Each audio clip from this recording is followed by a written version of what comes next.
Hello, people! Davey from the Daveyverse, bring you the weekend roundup of 5? Sometime in February 23. That's all I remember. Right, let's just crack on with this, because my intros are getting shit. Well, they've been shit for a while, but I've been working all the time. This video's coming in late, so here we go. The Last of Us director says he wanted to trick viewers into watching episode 3, Gay Romance. Could this be classed as abuse? If they want to trick me into watching something gay, is that not conversion? Are they trying to convert me? People, they're trying to convert me gay. What do I do? Wait, so let's just crack on. Director of Last of Us is groundbreaking. It's not groundbreaking, as said. The director of Last of Us... Yeah, wait, so it's just the independency of groundbreaking. It's not groundbreaking. There's been gay people on TV for years. I think for the last fucking decade. Easy. Last 2 decades for sure. Last 3 decades, probably. I wasn't around, but I probably reckon in the 80s as well. I'm trying to think. So, yeah, it's not groundbreaking. The director of The Last of Us groundbreaking 3rd episode has said that he wants to trick straight audiences into watching. Ugh. In hindsight, that does not read well at all. Actually, I would say that's a definition of trying to convert someone here. What the actual fuck? Why not just be honest, open? I mean, the episode actually wasn't bad itself, but there's no need to trick. It's sort of... if I was going to say from episode 1, 2, jumping to this was kind of, a leap. It wasn't what I was expecting. It did take away from The Last of Us, and there was some stupid shit that was done within it that sort of threw it all out the window. But at the end of the day, it wasn't actually a bad episode. As a standalone, it was alright. But anyway, well, the first 2 episodes of HBO's gritty video game adaptation has focused primarily on Joel, which it really should do. The episode 3 instead, and then it goes off into a love story between the 2 men, Bill and Frank. In fairness, in the game, Bill and Frank absolutely despise each other. So, yeah, it's that. The episode was directed by this makes sense now. I would say this is like a sort of coercion, sort of pushing it. Which it doesn't really have to do, to be honest. It actually is a decent episode on its own. If you sort of... don't think they should have led into it, but they didn't. They just dropped it as is. That's the only sort of thing I kind of didn't like about it. It was Ari by itself. But anyway, I'm getting lost in here.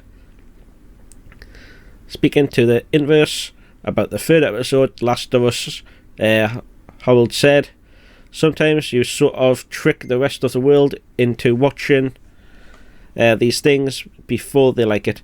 Oh my god, it was 2 guys, I just realised. I mean, the angle where it was gone, you could see where it was gone. Getting annoyed, 2 secs. Where was I? I think then they might understand that it's all real, it's the same love. To a point, feels like it's a bit forced, to be honest. Coming from the game, it obviously was forced, you could see it. But the same reactions I'm picking up online, the whole thing felt like the relationship wasn't really chemistry there. And it was forced, that's what I'm picking up online. But my take on this is the whole thing felt forced, and the way the sort of director's speaking about it, it's quite sick. It's like a sort of coercion sort of thing, and it's a sort of thing where modern Hollywood has picked up on, and it's just been going downhill ever since. Hopefully with the shit that they're pulling, it's going to have to hit a head soon. You can see where so we had Top Gun, and then we had Avatar. Both movies, both great. Both plots weren't really affected with woke BS. And yeah, the stand alone, decent. Went to watch Megan the other day. It had a few bits here and there, but overall, the movie was still great by itself. This episode was good, I admit, but chemistry, like I said, I'm going to be biased in this, because like I said, I know the game plot. Frank and Bill despise each other. This sort of chemistry felt like it wasn't really there.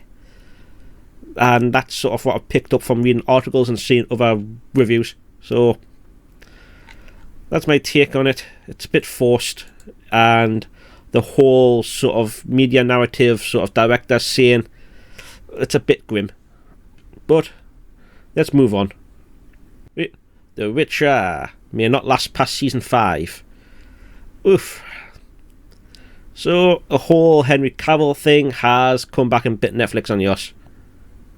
The Last of Us Witcher fans wishing. Last of Us has Witcher fans wishing HBO produced their adaptation. Yeah, fair enough. But anyway, that's not the point. That's just interesting, but not the point. So, there's been wide speculation regarding the Witcher future after Henry Cavill announced his departure. I think you can't really... Henry Cavill did put heart and soul into the role. He didn't like him changing the role. He didn't like changing the law. He wanted to stick to the canon. He did wonders with the roach scene. I think everyone now knows that. And seeing there, Witcher Blood Origin, Christ almighty. I think that's, I would say it's the worst review show, but Velma came out and that probably saved it. But still, it's down in the dregs. And I just honestly can't see them saving it. Reckon what's going to happen now is Liam Hemsworth is picking up the world of Geralt, and I don't think Liam Hemsworth is going to push back as much as what Cavill did. So the writers are going to get the woke bear stuff in, which we've seen in Blood Origins, and the writing for it was terrible, and this will just keep going on and on and on until, they're contracted to season 4. But then season 5, however, is what the rumour is coming in from, where it's not going to get season 5. And I reckon that's probably true. Netflix will probably can it by then. But that's just my take on it. Actually, no, there's something else. What they were doing to the law, The Witcher, was unacceptable. Henry Cavill couldn't stand Netflix massacring The Witcher with pointless story deviations, says YouTuber behind Kettle. Well, it's fair enough. I won't know what Archie Outpost's sort of source is for this, but in overall themes, Ryan's probably on this ball here. Should have read this first. I can't find what the source is, just skimming over. Alright, James, read that. Aye. So, overall, I think many people also agree that the whole Henry Cavill thing is basically put a dark mark over the whole show of Witcher. And Netflix, they were hoping for Game of Thrones, they've got a Velma. Wait, let's move on. What's up, my wizards? I could have said the gamer word there. I could have said the gamer word, but I didn't. Come on, wizards, let's go. So, Hogwarts Legacy comes out as online debate continues. So, I think it's safe to say the game is a critical success. Massive sales, top of charts, great reviews. The ones that aren't being review bombed, as media would like to say, review bombings out there. In this case, it's clear to see, but let's crack on. Hogwarts Legacy is a major video game adaptation of the Risen Worlds created by J.K. Rowling. Wait, and is this my 4th time I'm speaking about this in a week? I haven't done this 4 times in a week, have I? Christ, not 4 times in a week. I haven't done this 4 weeks in a row. Wait. So let's just crack on. So it's an open world of Harry Potter fans where it's a sort of prequel, and you can design your own wizard, go on a sort of, it is open world, but it's a linear sort of story. So you just develop along, but you can explore, you can crack on, you can collect pretty much tropes and shit. I'm still waiting for it to be on sale because I'm a poor bastard and I'm a cheap bastard. But that's not the point. But other than that, they're calling for a boycott because Rowling's public comments is about transgender people. She's not. Read. I think I said read now. J.K. Rowling's defending our. Read. So, a transgender comments weren't really about transgender people. The comments were made to see if they could protect women's spaces. I agree. Women's spaces should be protected as much as men should also be protected. But then the whole sort of community came down. Feminism was cracking on, saying, that we shouldn't be isolated from men's sort of spaces. That's where the big decisions happen. Tell you the truth. Some big decisions do, but overall, men's spaces where we just really crack on about video games and bullshit. That's all we do, but women want it in, and now transgenders or men want into women's spaces. It's a double-edged sword, and it's now coming back, and it's coming to hurt her. But overall, I do agree with her. Women should have their own spaces where they should feel safe, and the whole transgender lobby is coming down on her hard. But pardon me. But despite the controversy, it's predicted some to be the biggest selling premiere released in 23. Pretty much, but how much of that is just hype around how basically the anti-cancel culture is coming down? Which is the overall view I'm viewing it as. I mean, the game does look decent. It looks good. Like I said, I'm going to wait for a sale, but I've seen people play it. It does look decent. People are having fun. Just let people have fun. That's all people want to do. That's all I want to do. Instead, I have to come out and say this, because as people actually going online, they've created a list of people that are streaming on Twitch to boycott. They are going into streams saying, I've been a fan of yours for years, but now I'm cancelling because you're playing this game. The best one I've seen was Quarter Black. So Quarter Black is he was the producer on Louder for Crowder with Stephen Crowder, and they've had the whole trans sort of arguments and bull.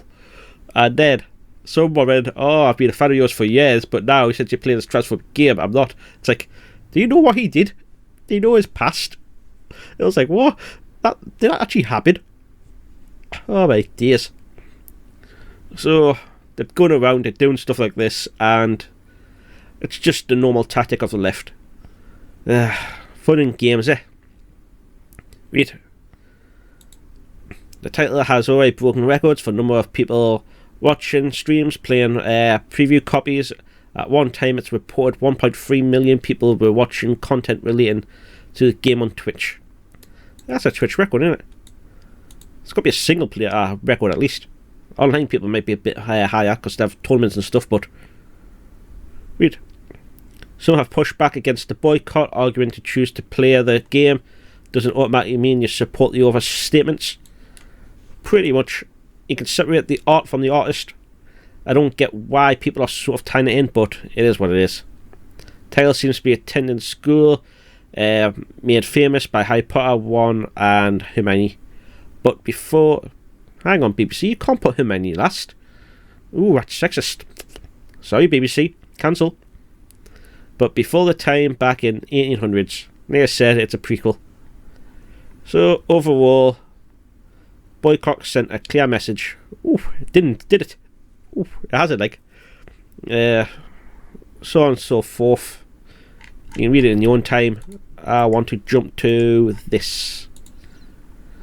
So this is the review from The Guardian. Very top, you can see it. However, among certain percentage of millennials, so it goes on, about J.K. Rowling's gender critical views. Why can't you not separate the art from the artist? That's what we're asking. And still they give it 3 stars. They probably would have given it 5 if they could separate the art from the artist. But it is what it is. And this one, IGN perfectly separates art from artist. Don't know how they did it. Being IGN, they're a bit loop, but They separate it, and it comes out quite well, and it scores a 9. It is what it is. Obviously going to be biased, obviously going to be sort of shitting on it. Media, some has sort of broke from the chain and actually given it an honest review. You make of it as you make. The way I'm making it is artist, art, separate things. There's no need to merge them together. But in my opinion, J.K. Rowling has a point.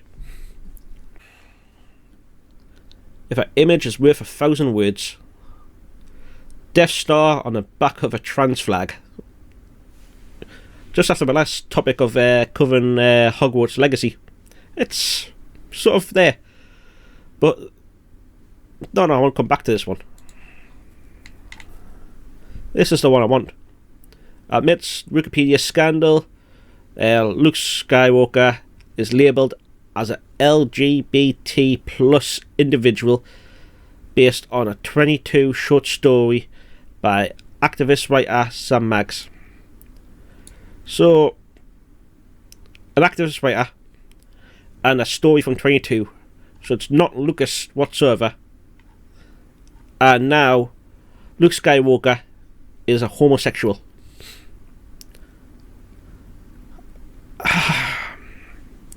Wait.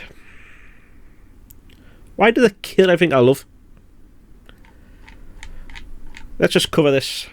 It's a bit weird, but I agree it's weird. I don't know what goes through George's head, but let's just go with it.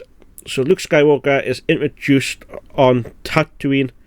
RTD2 brings the message of Princess Leia, and Luke wasn't intentionally looking to leave to basically join the rebellion. He gets the R2 bot, comes in, shows him Princess Leia, and he sort of wants to go and save the princess. Does this, goes out, goes on the adventure, saves the princess, classic tale.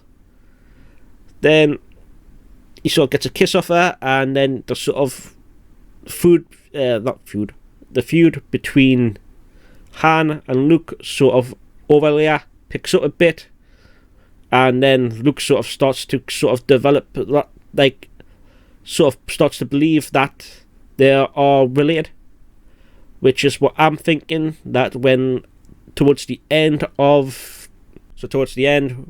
when they're on I forgot what the planet's called now. When they just destroy the Death Star, they land and they have the big feast, and they eat the fucking stormtroopers, little monster bastards. Wait, but anyway, and it's like that they sort of both have the talk and realise that they are related. It pretty much is why I don't believe that Luke is actually gay. But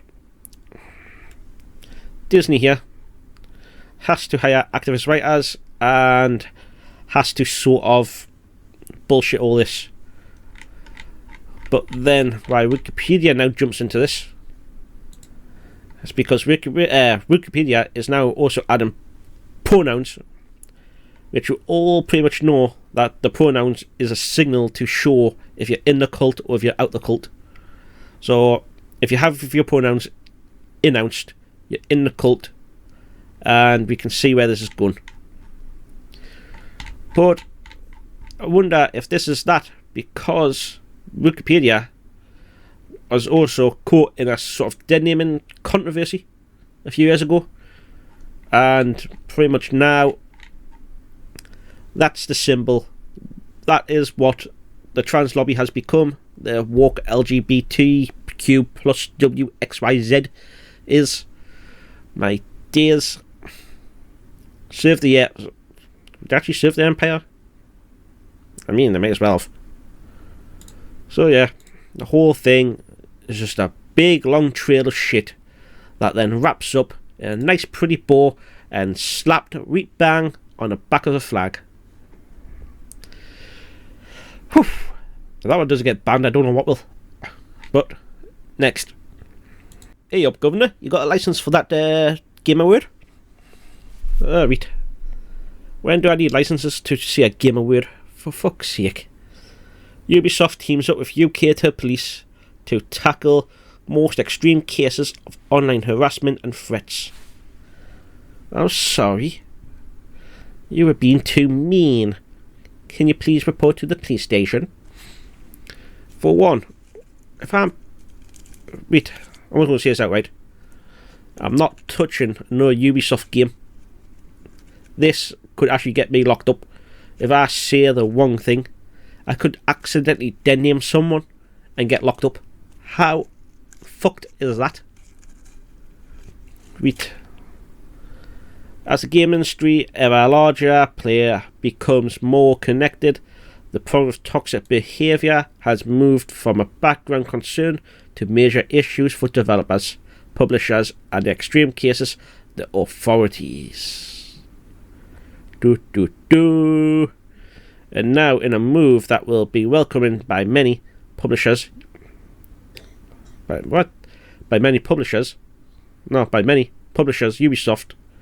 Who welcomes this? Nobody is welcoming this. Nobody likes to be watched over by Big Brother. Publisher Ubisoft has announced this in agreement with UK police. Thanks BBC, that will be seeing the worst cases of online harassment and threats fast-tracked to the forces. Let's go to the BBC. Toxic gaming tackled by Ubisoft, unique police alert system. So, they've set this up. Let's read on. Oh, no, not jokes. So, grape jokes, racism, bullying. If you picked up a controller and scrolled the mouse or dabbled in some online gaming, you likely came across plenty. Yeah, it's the whole undermining of the thing where you can get away with more than what you would in real life. You're obviously not ever going to act on this in real life. But to be fair, what happened to the sort of freedoms you can just have? Bullying people you can block. Being racist you can block.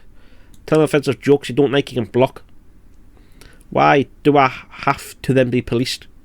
What happened to sort of responsibility of the person?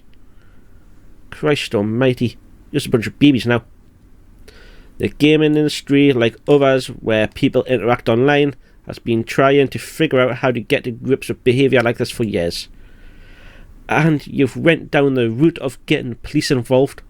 Are you on crack? So you are taking offence for somebody else escalating it up to the very top. What sort of framework is this going to set up in the future? It's a worrying thing where you can't really... So like I said, you can name someone. I don't believe that's a natural offence, but others will take offence to it. Ubisoft making a major franchise like Assassin's Creed. We know what Ubisoft do.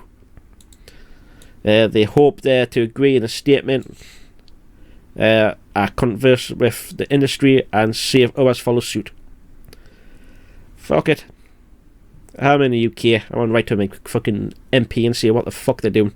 This is nuts. So, working with police. Online gaming is a joyful experience for many people every day. In a space where friendships are forged and memorable experiences shared, during the pandemic, online gaming was a saviour for many people's mental health. However, it's a dark side. It's also plain to see.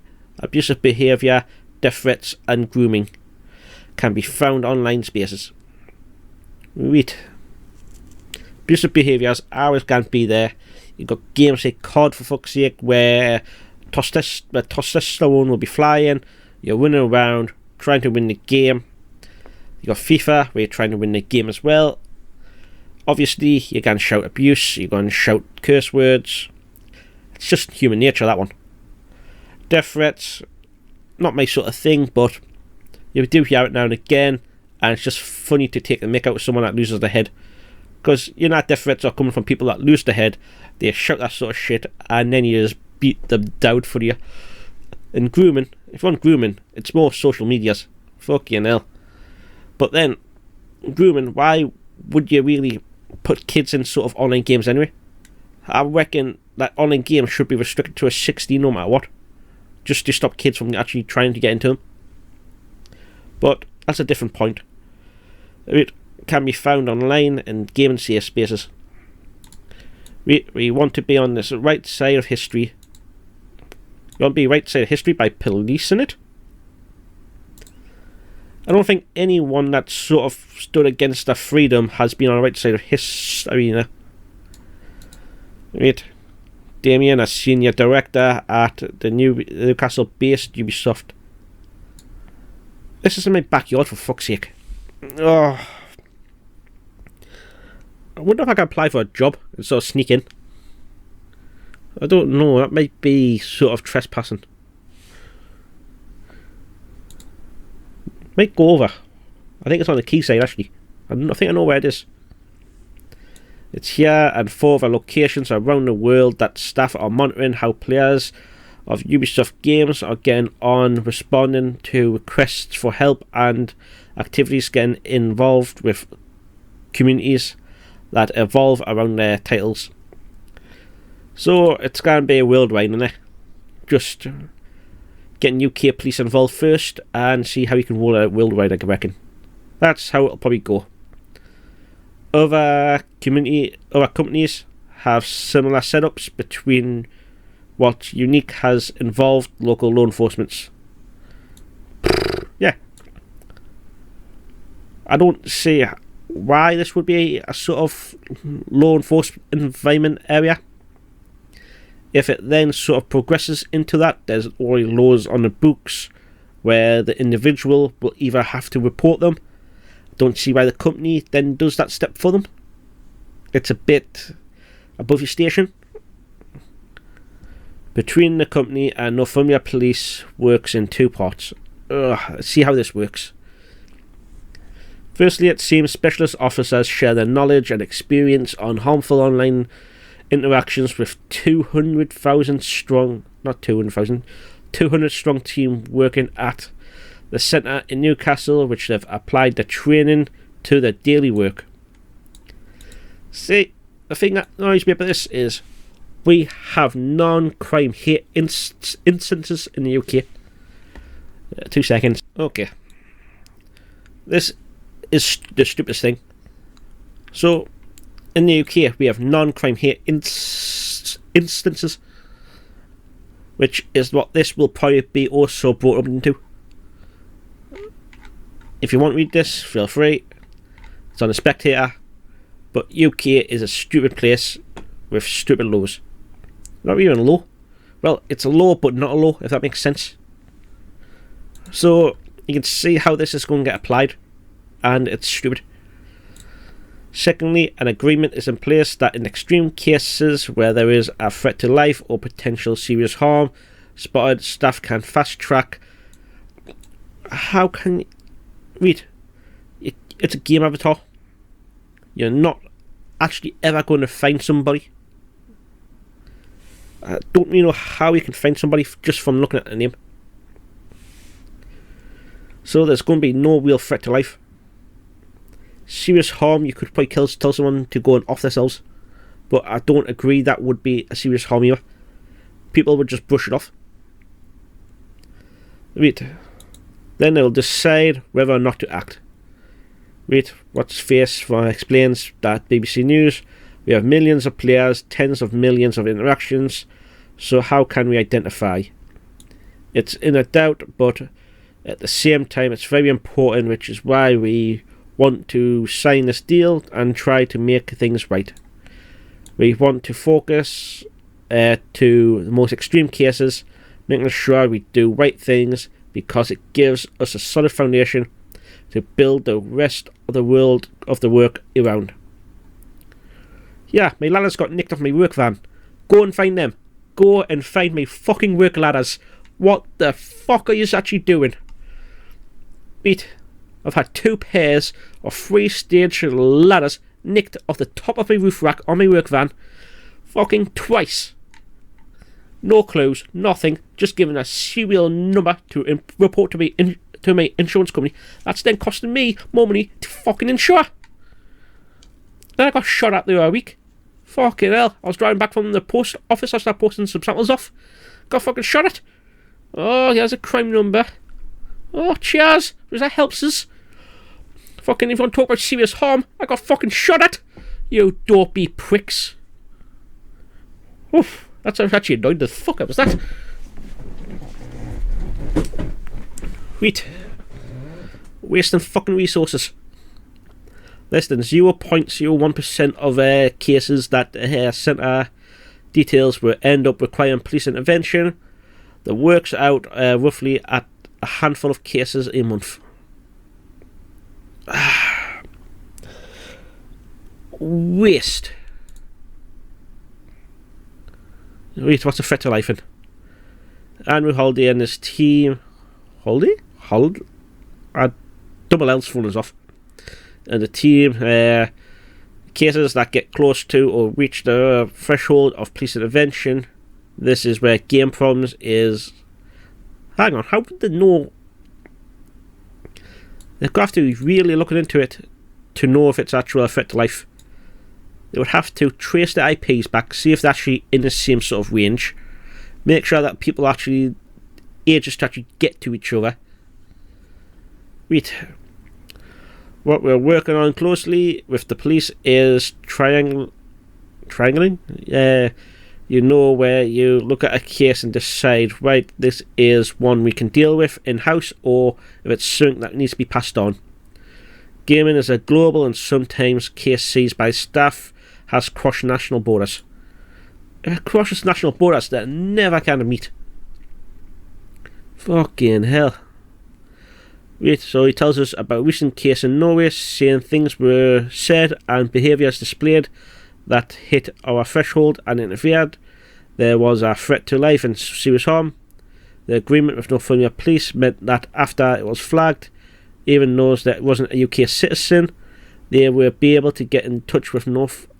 I hope the Norwegians just fucking laughed about the room. Off. They were able to get in touch with North involved. It was a lot quicker, more efficient and safer than trying to do it private as a private citizen. Oof. I hope they just fucking looked at it like, what the fuck do you want me to do? Some staff have argued that the game industry has shielded away from talking about this reality of playing online for too long. Wait, I agree with that one. You just have sort of not really talked about it and it'll hurt your bottom line. I can see why you wouldn't. You sort of need to speak up, but this is 100% the wrong way of going about it. They said it needs to be more open and proactive, are talking about steps being taken to tackle unpleasant. Is that your definition? Unpleasant, dangerous or threatening behaviour? If that's your definition of unpleasant, this whole thing is definitely fucked. 7 fucking shades fucked, Ubisoft. No. Finding my fucking ladders for I don't have to pay fucking double in insurance. But no, I'll write my hands on this. I'm done for the day. I've got stuff to do. And this is just annoyed us. So that's my weekend roundup. Short week. I'm away next week. I think I'm down in London actually. But I'll catch you in the next one. Peace. Hello, thanks for watching. If you'd like to see more, watch more. If not, at least like, comment, subscribe. It helps us out.